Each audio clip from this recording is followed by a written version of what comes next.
Abhyuday tuition classes NEET physics fundamental મેથેમેટિક્સમાં આપણે વાત કરવાના છીએ ભાગ 2ની અંદર વેક્ટર્સ અને સ્કેલર જે છે એના વિશે વધુ પૂરક માહિતી. વિડીયો જે છે શરૂઆતથી અંત સુધી વ્યવસ્થિત જોવાનો છે, સમજવાનો છે. જ્યાં ખ્યાલ ન આવે ત્યાં વર્ગમાં મને પૂછી લેવાનું છે. સ્કેલર્સ અને વેક્ટર જે છે શું છે? What is scalar? Length of a car is 4.5 metre. ગાડી કોઈ પણ છે તો ગાડીની લંબાઈ તમને આપી છે 4.5 મીટર, જેમાં અહીંયા લેન્થ જે છે ફિઝિકલ ક્વોન્ટિટી છે અને 4.5 મીટર જે છે મેગ્નિટ્યુડ છે. માસ of gold bar is 1 kg. તો ફિઝિકલ ક્વોન્ટિટી છે માસ, 1 kg છે મેગ્નિટ્યુડ. Time is 12.76 seconds. તો ફિઝિકલ ક્વોન્ટિટી ટાઈમમાં છે, મેગ્નિટ્યુડ તમારી પાસે છે 12.76 સેકન્ડ્સ. Temperature is 36.8 Celsius. તો ફિઝિકલ ક્વોન્ટિટી તમારી પાસે છે ટેમ્પરેચર અને મેગ્નિટ્યુડ તમારી પાસે છે 36.8 સેલ્સિયસ. આ દરેકમાં સ્કેલર જે છે એ ફિઝિકલ ક્વોન્ટિટી છે કે જેની અંદર માત્ર મેગ્નિટ્યુડ, કોઈ એક મૂલ્ય આવતું હોય, કોઈ એક કિંમત આવતી હોય, દિશા નથી. તેવા તમારી પાસે માસ, લેન્થ, ટાઈમ, ટેમ્પરેચર, વોલ્યુમ કે ડેન્સિટી તરીકે લઈ શકાય. તો પ્રશ્ન હવે ત્યાં થાય કે વોટ ઇઝ વેક્ટર? સદિશો જે છે એ શું છે? તો ધારો કે કેલિફોર્નિયાથી તમારે જવું છે નોર્થ કેરોલિના. તો અહીંથી તમે આ તરફ જ્યારે જશો તો તમારી પાસે આ અંતર જે છે એ તમારે જોવાનું છે. તો position of California from North Carolina is 3600 kilometres in west. હવે અહીંયા તમારી પાસે તમે જુઓ તો કેલિફોર્નિયા અને નોર્થ કેરોલિના જે છે તેમાંથી પોઝિશન જે તમને આપી છે, તો પોઝિશન તમારી પાસે છે ફિઝિકલ ક્વોન્ટિટી 3600 કિલોમીટર્સ તમારી પાસે મેગ્નિટ્યુડ છે, મૂલ્ય દીધું છે તમને. તો ફિઝિકલ ક્વોન્ટિટી છે, મેગ્નિટ્યુડ આપ્યું છે અને પ્લસ તમને આપ્યું છે ડાયરેક્શન. તો ત્રણ જ્યારે ભેગા થાય ત્યારે બની જાય છે વેક્ટર્સ, સદિશો. સેકન્ડ એક્ઝામ્પલમાં યુએસએથી તમે જશો ચાઇના, તો ચાઇનામાં displacement from USA to China is 11,600 kilometres in east.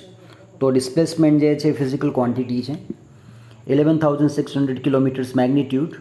તો ઈસ્ટ જે છે તમારી પાસે ડાયરેક્શન છે, તો ફિઝિકલ ક્વોન્ટિટી જે છે એ ડાયરેક્શન સાથે એડ થાય મેગ્નિટ્યુડ એમાં ઉમેરાઈ જાય તો બની જાય છે વેક્ટર. તો વેક્ટર જે છે એ પોતે ફિઝિકલ ક્વોન્ટિટી કે જેની પાસે મેગ્નિટ્યુડ પણ છે અને ડાયરેક્શન પણ છે, દિશા પણ છે, મૂલ્ય પણ છે. તો આ જે છે એક ભૌતિક રાશિ પરિમાણ જે છે તેમાં પોઝિશન આવી જાય, ડિસ્પ્લેસમેન્ટ આવી જાય, વેલોસિટી આવી જાય, એક્સેલરેશન આવી જાય, મોમેન્ટમ આવી જાય કે ફોર્સ આવી જાય. તો આ દરેક વેક્ટર્સના ઉદાહરણ કહી શકાય.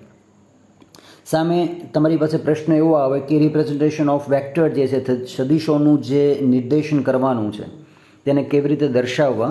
તો અહીંયા તમારી પાસે એક પોઈન્ટ છે ટેલ કે જેને આપણે અહીંયા કહીશું પૂછ, એક કહીશું અહીંયા મેગ્નિટ્યુડ, એની જે કિંમત હશે તે. એક તમારી પાસે અહીંયા આવશે ડાયરેક્શન, કઈ દિશામાં જાય છે. 0થી લઈને 360 ડિગ્રી સુધી આ ડાયરેક્શન હોઈ શકે છે. અને સેકન્ડ તમારી પાસે જે પોઈન્ટ બી જે છે જેને આપણે કહીશું અહીંયા શીર્ષ, હેડ. તો ટેલથી લઈને હેડ સુધી મેગ્નિટ્યુડ અને ડાયરેક્શનનું જે કોમ્બિનેશન છે એ ઓળખાય છે આપણા માટે અહીંયા વેક્ટર.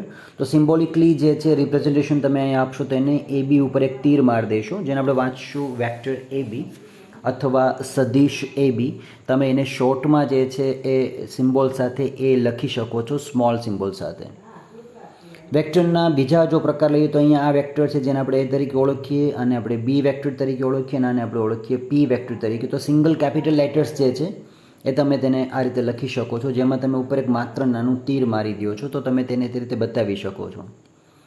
સામે ઘણા વેક્ટર એવા છે કે જેની અંદર તમારે તેમના સિમ્બોલ જે છે તમે તેને એરો નીચે ઉપર બતાવી શકો. જેમ કે પોઝિશન જો બતાવી તો તમે ત્યાં આર જે છે સ્મોલ એરો સાથે, વેલોસિટી જે છે ઝડપમાં વધઘટ થતી હોય તો તમે તે ડાઉન અપ લઈ શકો. ફોર્સ જે છે જે દિશામાં લાગતું હોય બળ એ લઈ શકાય છે. સામે ટાઈપ ઓફ વેક્ટર જે છે કેવા છે on the basis of orientation. તો વેક્ટર જે છે સદિશોના પ્રકાર જે તમને આગળના ભાગ 1માં બતાવ્યા હતા એ ભાગ તમારી પાસે રિપીટ થાય છે થોડાક ડિટેલ સાથે, તો તે પણ સમજવાનો પ્રયત્ન કરવાનો છે. નંબર 1 તમારી પાસે છે પેરેલલ એટલે કે સમાંતર વેક્ટર. તો અહીંયા તમે જોઈ શકો છો કે એ જે છે બી વેક્ટરને સમાંતર છે, એવી રીતે પી જે છે ક્યુ વેક્ટરને સમાંતર છે. તો વેક્ટર એટલે કે જેમાં બે વેક્ટર જે એકબીજાને સમાંતર ચાલતા હશે તો આ બંનેની ડાયરેક્શન જે છે સરખી હશે, તો આ બંને જે સમાન દિશામાં આગળ વધે છે. તો તો આને કહીશું આપણે ત્યાં પેરેલલ વેક્ટર. સેકન્ડ તમારી પાસે છે કે જેમાં સમાન વેક્ટર છે જેનું મૂલ્ય જે છે સરખે સરખું થતું હોય, તો two parallel vectors are said to be equal vectors if they have same magnitude. તો અહીંયા એ જે છે વેક્ટર અને બી વેક્ટર કે બંનેના જો મૂલ્ય સમાન થતા હોય તો એ ઇક્વલ ટુ બી વેક્ટર થઈ જાય. એવી રીતે પી જે છે એનું મેગ્નિટ્યુડ અને ક્યુનું મેગ્નિટ્યુડ જે છે ડાયરેક્શન બંનેના સેમ થતા હોય તો પી ઇક્વલ ટુ ક્યુ વેક્ટરમાં તમારી પાસે આવી જશે. તો આ બંને ઇક્વલ વેક્ટર કહી શકાય. એન્ટી પેરેલલનો અર્થ થાય છે કે એક વેક્ટર જે છે નોર્થ તરફ હોય તો બીજું સાઉથ તરફ હોય, તો દરેકની દિશા જે છે એ વાયસા વર્સી થાય, પણ બંનેના મૂલ્યો જો સમાન હોય તો તમે તેને ઓળખશો એન્ટી પેરેલલ, એટલે કે વિરુદ્ધ દિશામાં પણ સમાન જે છે સમાંતર જે છે એ થાય છે કે they are in opposite direction but they are to be in anti parallel vectors. તો અહીંયા એ અને બી જે છે એ બંને વિરોધી છે પણ સમાંતર દિશામાં વેક્ટર તરીકે સદીશોમાં કામ કરે છે. સામે નેગેટિવ વેક્ટરમાં એકની દિશા છે એ તરફ, સામે બીજાની દિશા છે બી તરફ, તો એકનું મૂલ્ય જે છે એ માઇનસમાં થાય, એટલે કે વેક્ટર એ જે છે equal to minus B vector થાય. સપોઝ તે રીતે વેક્ટર પી જે છે તેની ઓપોઝિટ ડાયરેક્શનમાં વેક્ટર ક્યુ જે છે, તો દરેકમાં તમારી પાસે મૂલ્ય જે છે એ અલગ થતા હોય. Two anti parallel vectors are said to be negative if they have same magnitude. દરેકના મૂલ્ય જે છે સમાન છે પણ દિશાઓ અલગ અલગ છે તો તેને કીધા છે વિરોધી, એટલે કે ઋણ વેક્ટર્સ, ઋણ સદીશો. કોલાઇનર મીન્સ સુરેખમાં વાત કરીએ તો અહીંયા એ જે છે એની જે ડાયરેક્શન છે તેની સામે તે બીની ડાયરેક્શન આવતી હોય પણ સુરેખ રેખા થતી હોય. પી જે છે અને ક્યુ બંને સેમ ડાયરેક્શનમાં આગળ વધતા હોય તો two vectors are said to be collinear if they act along a same line. એક જ રેખાને સમાંતર બંને જો ગતિ કરતા હશે તો તેને કીધા તમે સુરેખ સદીશો. સામે તમારી પાસે છે પાછું કો ઇનિશિયલ વેક્ટર, કે એક જ ઉદ્ગમ બિંદુમાંથી અલગ અલગ દિશામાં આ વેક્ટર્સનો ઉદ્ભવ થાય. જેમ કે અહીંયા બિંદુ તમે સપોઝ ઓ કહી દો તો ઓ બિંદુમાંથી વેક્ટર એ નીકળે છે, ડી છે, બી છે અને સી છે. તો સેમ ડાયરેક્શન જે છે એ દરેકમાં કોમન બિંદુ જે ઓરિજિન છે એ બંનેમાં કોમન ઇનિશિયલ પોઈન્ટ છે જેને આપણે અહીંયા ઓ કહી દઈએ. તો આ ચારે ચાર વેક્ટર જે છે એ સદીશો વિરુદ્ધ દિશામાં અલગ અલગ દિશામાં પોતે જતા જોવા મળે. કો ટર્મિનસ વેક્ટર કે જેની અંદર બધા વેક્ટર્સ જે છે કોઈ એક કોમન બિંદુમાં ભેગા થતા હોય. ટર્મિનલ પોઈન્ટ જે છે દરેકનો ધારો કે એ છે સ્મોલ એ, તો વેક્ટર એ જે છે કેપિટલ, વેક્ટર બી, વેક્ટર સી, વેક્ટર ડી દરેક એક જ ડાયરેક્શનમાં ભેગા થાય છે. તો અહીંયા તમારી પાસે જે કીધા છે એ એક જ બિંદુ હોય ભેગા થતા ટર્મિનલ્સ છે, વેક્ટર્સ છે. સામે કોપ્લાનર વેક્ટર સમતલીય વેક્ટર કે જે બધા એક જ સમતલમાં આવેલા હોય, તો એ પણ તમારી પાસે અહીંયા સેમ તમે ડાયરેક્શન જોઈ શકો છો, મેગ્નિટ્યુડ બંનેમાં સરખા છે. 3 or more vectors are said to be coplanar vector if they lie in the same plane. તો એક જ સમતલમાં આવેલા ચાર અલગ અલગ વેક્ટર્સ છે. નોન કોપ્લાનર વેક્ટર કે જે પોતે એક સમતલનો ભાગ નથી. તો અહીંયા ટેન્શન જે તમને વાત કરી હતી કે 3 એના ફિઝિકલ ક્વોન્ટિટી છે, તો એ સ્કેલર વેક્ટર ને ટેન્શન. તો અહીંયા જે થર્ડ તમારો પોર્શન છે એ પોર્શન લાગુ પડે કે જે પોતે એક સમતલના ભાગમાં નથી. અહીંયા તમે જોઈ શકો છો કે વેક્ટર એ જે છે, વેક્ટર બી અને વેક્ટર સી એ કોઈ એક સમતલમાં નથી, અલગ અલગ રીતે ઉદ્ભવે. તો આકૃતિ જે છે ઘનાકૃતિ હોય તો એની અંદર પોતે તમારી પાસે આ જે વસ્તુ જે છે એ અંદર તેમાં આવી જતી હોય. તો આ કોપ્લાનર વેક્ટર જે છે એ અહીંયા આ રીતે દર્શાવી શકાય. સામે વેક્ટરના જે પ્રકાર છે on the basis of effect, એની જે અસર થાય છે સદીશોની જે તે મૂલ્ય ઉપર, જે તે ગ્રાફિકલ રજૂઆત કરતી વખતે, તો તેના આધારે તેના જે પ્રકાર પડે છે કંઈક આ રીતના છે.